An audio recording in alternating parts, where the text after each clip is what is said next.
अन्नाची खरी किंमत. प्रवीण आजही जेवणाच्या ताटात थोडी पोळी आणि भाजी सोडून उठला होता.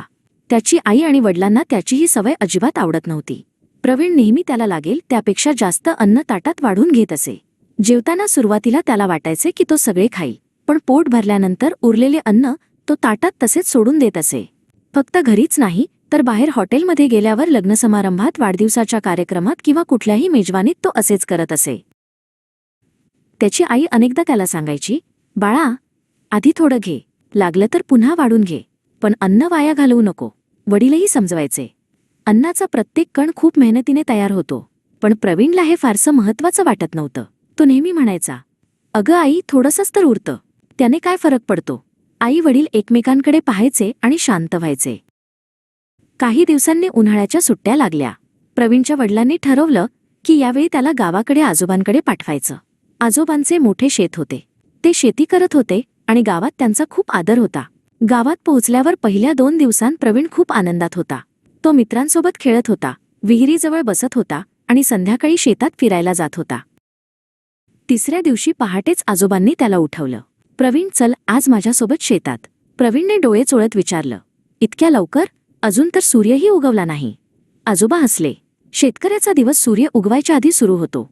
मनाविरुद्ध प्रवीण त्यांच्यासोबत गेला. शेतात पोहोचल्यावर त्याने पाहिले, काही शेतकरी पाणी देत होते, काही तण काढत होते, तर काही पिकांची काळजी घेत होते. आजोबांनी त्यालाही काम दिलं. सुरुवातीला त्याला फक्त पाण्याची बादली उचलायची होती, मग काही झाडांभोवतीची माती सैल करायची होती. अर्ध्या तासातच त्याचा दम निघाला. घामाने त्याचा चेहरा भिजला. तो थकून म्हणाला, आजोबा, हे काम खूप अवघड आहे. आजोबा म्हणाले, हे तर फक्त सुरुवात आहे बाळा. बी पेरल्यापासून ते अन्न ताटात येईपर्यंत कितीतरी महिने मेहनत करावी लागते. पुढचे काही दिवस प्रवीण रोज शेतात जाऊ लागला. त्याने पाहिलं की पाऊस वेळेवर आला नाही तर शेतकरी चिंतेत पडतात. जास्त पाऊस झाला तरी नुकसान होतं. कधी कीड लागते, कधी पीक खराब होतं. तरी सुद्धा शेतकरी पुन्हा नव्या आशेने कामाला लागतात. एके दिवशी आजोबांनी त्याला गव्हाच्या शेतात नेलं. ते म्हणाले, ही पोळी तुझ्या ताटात येण्याआधी काय प्रवास करते माहीत आहे का? प्रवीणने नकारार्थी मान हलवली. आजोबा सांगू लागले, आधी जमीन तयार होते, मग बी पेरलं जातं, त्याला पाणी द्यावं लागतं, महिनोन-महिने त्याची काळजी घ्यावी लागते. पीक आलं की कापणी होते, मग धान्य गिरणीत जातं, त्याचं पीठ होतं. घरात आई पोळी बनवते आणि मग ती तुझ्या ताटात येते. प्रवीण शांतपणे ऐकत होता.